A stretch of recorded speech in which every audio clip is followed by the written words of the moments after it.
तो गाइस मैं हूं अंकित और आप दिख रहे हैं रेसलिंग फैंस नेटवर्क। शुरू करते हैं गाइस अपनी बात को हम लोग सबसे पहले सोलो सिकोआ से। तो भाई सोलो सिकोआ ने इस साल काफी कुछ इंप्रूव करा अपने अंदर। पहले भाई सोलो सिकोआ को लोग देखना नहीं चाहते थे अपने टेलीविजन पे कि भाई ये क्या आ गया बोरियत लेके, लेकिन धीरे धीरे भाई सोलो सिकोआ लोगों के नज़रों में ऊपर उठने लगे बिकॉज इन्होंने अपना प्रोमो वर्क भी सही किया, इन रिंग एक्शन में भी ठीक है सोलो सिकोआ, मतलब इन ओवरऑल धीरे धीरे इंप्रूव कर रहे हैं। इसी चीज़ को नोटिस करने के बाद रिकी कहते हैं कि सोलो सिकोआ डिजर्व करता है अगले साल डब्ल्यूडब्ल्यूई के अंदर एक चैंपियनशिप जीतना। अब एक चैंपियनशिप से मतलब इनका क्या वर्ल्ड चैंपियनशिप है या फिर मिड कार्ड चैंपियनशिप या फिर tag team championship, I don't know, लेकिन कहते हैं कि सोलो सिकोआ डिजर्व करता है डब्ल्यूडब्ल्यूई के अंदर एक चैंपियनशिप जीतना मेन रोस्टर पे, वो भी अगले साल एटलीस्ट मिनिमम, मतलब उससे डिले आपको नहीं करना चाहिए। अगर इस साल जीत जाए तो बहुत अच्छी बात है, लेकिन इस साल टाइम में कितना बचा है। अब ऐसे में भाई आपसे मेरा क्वेश्चन है कि क्या आपको लगता है कि डब्ल्यूडब्ल्यूई सोलो सिकोआ को अगले साल चैंपियन बना सकती है? ऐसे कई सारे और भी टैलेंट्स है जो कि लाइन में खड़े हैं भाई अगले साल चैंपियन बनने के लिए। लाइक भाई डिमांड है कि एले नाइट अगले साल वर्ल्ड चैंपियन बने, हालांकि इसकी पॉसिबिलिटीज कितनी कम है वो आप भी जानते हो,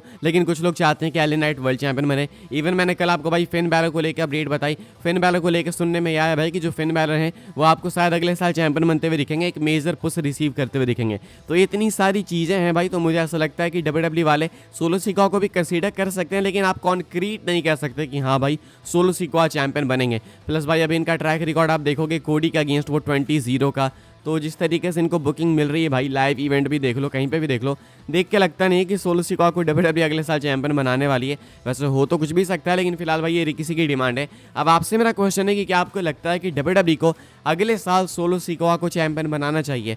हाँ या फिर ना लिख के बताना। एंड अगर हाँ तो भाई कौन सी चैंपियनशिप इनको देनी चाहिए? मुझे लगता है भाई जेकब फाटू के चांसेस ज़्यादा हैं कि वो चैंपियन बनेंगे कंपेयर करेंगे अगर हम लोग सोलो सिकोआ से तो। बट देन अगेन भाई रिकी की डिमांड है, लेकिन रिकी का भी ये नोटिस करना है भाई आप, नेपोटिज्म में फुल बिलीव है, कोई छुपा के भी नहीं। कभी जे उसो, कभी जिमी उसो, कभी जेकब फाटू, कभी रोमन रेंज, तो कभी सोलो सिकोआ। ब्लड लाइन के पास ही चैंपियनशिप रहनी चाहिए भाई, रिकी ने साफ क्लियर किया है। तो ये भाई रिकी की लेटेस्ट डिमांड, ये है इनका लेटेस्ट एजेंडा कि आप सपोर्ट करते हो इसको, हाँ या फिर ना, लिख के बताना। आगे बढ़ते हैं गाइस, हम लोग बात करते हैं अगली स्टोरी के बारे में जो कि जेड कारगिल को लेकर। तो भाई अभी तक समझ ही नहीं आया भाई ये इंजर्ड है या फिर नहीं, मतलब एक रिपोर्ट एक्यूरेट आ ही नहीं रही है भाई कि ये इंजर्ड है या फिर नहीं है। पीडब्ल्यू इनसाइडर ने सबको गलत साबित किया, उनका कहना था भाई कि ये इंजर्ड नहीं है, जो भी रिपोर्ट्स आप सुन रहे हो भाई वो फेक है एंड ये सिर्फ एक स्टोरी वाली इंजरी है। लेकिन भाई वापस से फाइटफुल सिलेक्ट की अपडेट आई है, फिर से मैं आपको बताता हूँ। कहते हैं we don't have information on a timetable regarding Jade Cargill's return, but internally she was listed on the injured list. Those that we have spoken to say that she claims that she is injured, but we have not heard specifics on the actual injury.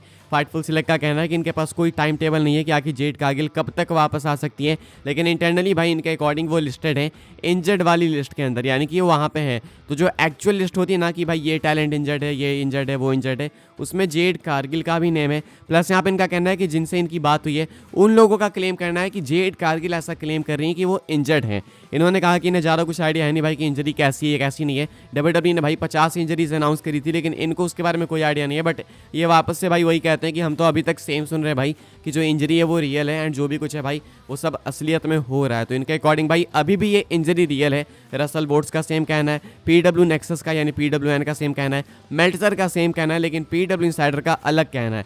अब देखना है भाई क्या PW insider इन सबसे अलग जाके सही साबित करती है खुद को या फिर ये सब भाई सही है। देखते हैं भाई क्या होता है। डब्ल्यूडब्ल्यूई कंफ्यूज कर रही है मुझे लगता है जानबूझ के इन लोग को। ये कुछ है भाई जेड कारगिल को लेकर लेटेस्ट अपडेट। आगे बढ़ते हैं गाइस, हम लोग बात करते हैं अगली स्टोरी के बारे में जो कि मंडे नाइट रॉ को लेकर। तो भाई अगले साल से सब कुछ बदल जाने वाला है। एंड एक अपडेट मैं आपको बता रहा था जब डब्ल्यूडब्ल्यूई ने भाई शेड्यूल शेयर किया था ना रोड टू रेसलमेनिया का कि मंडे नाइट रॉ को लेकर यूरोप में जाने वाले हैं, कभी इस कंट्री कभी उस कंट्री।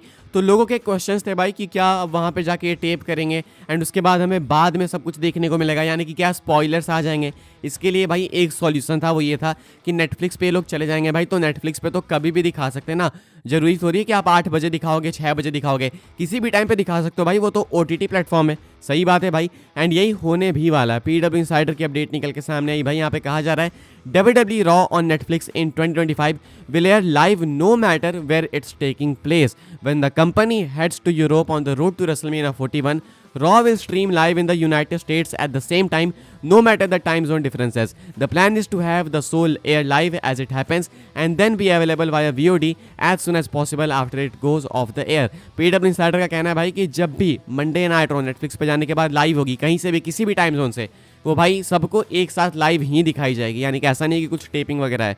यूएसए में भाई सब कुछ लाइव जाने वाला है। जब WWE रोड टू रेसलमेनिया के टूर पे जाएगी, यूरोप में जाएगी मंडे नाइट रॉ वगैरह लेके, तो भाई वो लाइव ही दिखाएंगे। यहाँ पे सिर्फ यूएस का मेंशन है, लेकिन 100% भाई आपको वर्ल्ड वाइड सेम चीज़ अप्लाई होते हुए दिखेगी। अब ऐसे में भाई एक क्वेश्चन है इंडियंस के लिए, ये तो देखो पता चल गया हमें कि हाँ भाई इंडिया में आएगी नेटफ्लिक्स, लेकिन डेट नहीं मालूम है। एक्सपेक्टेड है भाई कि शायद आपको रेसलमेनिया के अराउंड ये नई डील स्टार्ट होते हुए देख सकते हैं, बिकॉज सोनी वाली डील कुछ रेसलमेनिया से जस्ट पहले ही खत्म होने वाली है। तो लेकिन ये जो टूर है भाई वो शायद हम लोग मिस कर देंगे। तो अगर ये टूर कंटिन्यू हो रहा है एंड इंडिया में नेटफ्लिक्स पे WWE नहीं आ रही है, उसके बाद आएगी, तो ऐसे में भाई हमें तो स्पॉयलर्स पहले ही मिल जाएंगे। तो ये अभी कुछ भाई हफ्तों का डिफरेंस आएगा, जिस कारण शायद आपका मज़ा रून हो सकता है। लेकिन ये अपडेट है भाई कि कहीं भी टेपिंग हो, कुछ भी हो भाई, स्पॉयलर्स आपको नहीं मिलेंगे अगर आप यूएसए वगैरह में हो तो, बिकॉज आपको भाई सब कुछ लाइव ही मिलेगा। कभी भी ये नेटफ्लिक्स पे लाइव एयर कर सकते हैं कि हाँ भाई अभी यहाँ पे टेप कर रहे हैं, अभी यहाँ पे तुम लाइव भी देख लो। अभी देखना है भाई ये इंडिया के लिए चीज़ कब से चालू होती है। फिलहाल ये कुछ है भाई नेटफ्लिक्स को लेकर अपडेट। अब ये तो बात होगी भाई कि नेटफ्लिक्स पे जाने के बाद मंडे नाइट रॉ के साथ क्या होगा क्या नहीं होगा, लेकिन अभी ये जो प्रीमियर एपिसोड है इसके बारे में बात करते हैं भाई। ट्रिपल एच यूएसए टुडे के साथ बात करते हुए कहते हैं कि ये जो प्रीमियर एपिसोड है ना, हम लोग इसको रेसलमेनिया की तरह बनाना चाहते हैं। कहते हैं कि ये रेसलमेनिया के जैसा ना हो, लेकिन रेसलमेनिया से कम भी नहीं होगा। तो इनका कहना है कि भाई रेसलमेनिया के लेवल का ये टच करना चाहते हैं। अब ऑब्वियस सी बात है भाई, कहीं ना कहीं स्टेडियम से डिफरेंस आ ही जाता है। ये भी डोम है भाई, इसमें भी कैपेसिटी आ सकती उतनी, लेकिन फिर भी भाई ये ऊपर से छत वत है एंड पायरो वगैरह भी थोड़ा कम यूज़ करेंगे, स्टेज भी नहीं होगा, तो वो डिफरेंस आएगा। लेकिन इसके अलावा ट्रिपल एच क्लेम करते हैं कि जिस तरीके से शो को ये लोग बुक करेंगे, वो आप देख के बोलोगे भाई ये तो रेसलमेनिया है। तो ये हाइप करते हैं कुछ इस तरीके से ट्रिपल एच यूएसए टुडे के साथ बात करते हुए कि भाई आपको रेसलमेनिया वाली फील देखने को मिलेगी इस प्रीमियर एपिसोड से। ऑलरेडी भाई रॉक यहाँ के लिए एडवर्टाइज्ड हैं, रोमन होने वाले हैं, जॉन सीना होने वाले हैं, कोडी होने वाले हैं, और ड्रू मैकिंटायर, सीएम पंक वगैरह सब होने वाले हैं। तो एक मैसिव एपिसोड है भाई, हो सकता है किसी और का भी रिटर्न हो जाए, यू नेवर नो भाई कौन सोप करे, मे बी गोल्डबर्ग आ जाए भाई। तो फिलहाल ये कुछ अपडेट है इस वाले एपिसोड के लिए। आपको भाई देखना तो बिल्कुल ही ये रेसलमेनिया के लेवल का हो सकता है, ऐसा ट्रिपल एच प्रॉमिस करते हैं। वो तो भाई बाद में जब शो खत्म होगा तब हमें आइडिया लगेगा भाई कि रेसलमेनिया के लेवल का था या फिर नहीं था। फिलहाल ट्रिपल एच ऐसा क्लेम करते हैं प्रमोट करने के लिए। आगे बढ़ते हैं गाइस, हम लोग बात करते हैं एक मेजर फाइनल बॉस की अपडेट के बारे में, यानी कि रॉक को लेके भाई एक मेजर अपडेट है। अभी देखो बहुत सारी कंफ्यूजन है भाई कि रॉक रेसलमेनिया में आएंगे या फिर नहीं, किसको फेस करेंगे, प्लान्स क्या होने वाले क्या नहीं, क्योंकि अभी हमने सुना भाई कि WWE अपने प्लान्स बना रही है रॉक के बिना। लेकिन भाई कहानी में एक न्यू ट्विस्ट है, रॉक अगर चाहेंगे भाई तो सब कुछ बदल के रख देंगे एक सेकंड में, एक चुटकी में। PW इंसाइडर की अपडेट है भाई, आप देख सकते हो। PW insider on all the talks as of late surrounding the Rock and WrestleMania 41। 3 pointers है भाई, ध्यान से समझना, ठीक है।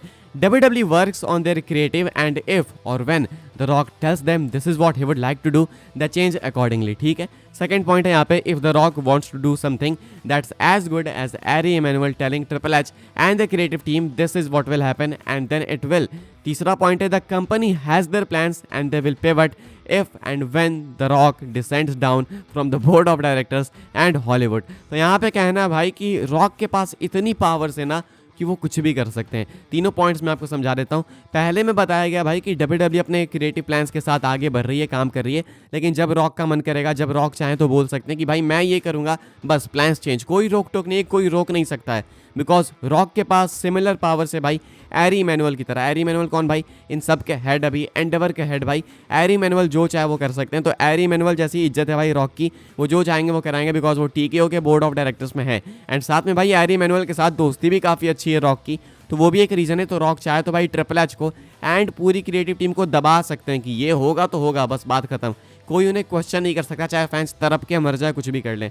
इसके बाद जो तीसरा पॉइंट है भाई, वो काफ़ी फनी भी है भाई। यहाँ पे कहना है कि WWE के प्लान्स है, लेकिन वो सब कुछ चेंज कर देंगे जब रॉक भाई डिसाइड करेंगे कि अब भाई अवतार लेने का समय आ चुका है, अब उतरेंगे हम भाई board of directors and Hollywood से, एंड अब हम कम्पीट करेंगे, अब मेरी बातें चलेगी। तो ऐसे में भाई रॉक के पास कितने पावर्स है ना, वो यहाँ पे बताया जा रहा है। तो भाई मेरे अकॉर्डिंग अगर इस बार रॉक चाह जाएंगे कि वो कोडी के साथ मेन इवेंट करे, तो कोई नहीं रोक सकता, कोई भी नहीं रोक सकता भाई, चाहे फैंस कुछ भी कर ले। एंड मुझे नहीं लगता कि बैक टू बैक 2 साल रॉक सुनने वाले फैंस की, या फिर अगर रॉक चाह जाएंगे रोमन के साथ मेन इवेंट करना, तो भी कोई नहीं रोक सकता इस बार। तो भाई फिलहाल ये कुछ अपडेट है रॉक को लेके, कहानी बहुत इंटरेस्टिंग होने वाली है भाई। एक्चुअली में फाइनल बॉस है, कोई मजाक की बात नहीं भाई, रियल लाइफ में फाइनल बॉस है WWE के लिए। तो ये कुछ अपडेट भाई रॉक को लेके। इस वाली वीडियो के लिए सारी अपडेट्स थी भाई, आई होप सबको इन्फॉर्मेशन मिले तो वीडियो को लाइक करें, शेयर करें, सब्सक्राइब करें, चैनल को फॉलो कर सकते हैं आप लोग मुझे इंस्टाग्राम एंड ट्विटर पे भाई, वहाँ पे भी मैं WWE से रिलेटेड कंटेंट ही पोस्ट करता हूँ। ज्वाइन कर सकते हैं आप लोग मुझे व्हाट्सएप चैनल पर, उसकी लिंक है डिस्क्रिप्शन में। मिलूंगा मैं आपसे अगले वीडियो में, तब तक के लिए goodbye, thanks for watching.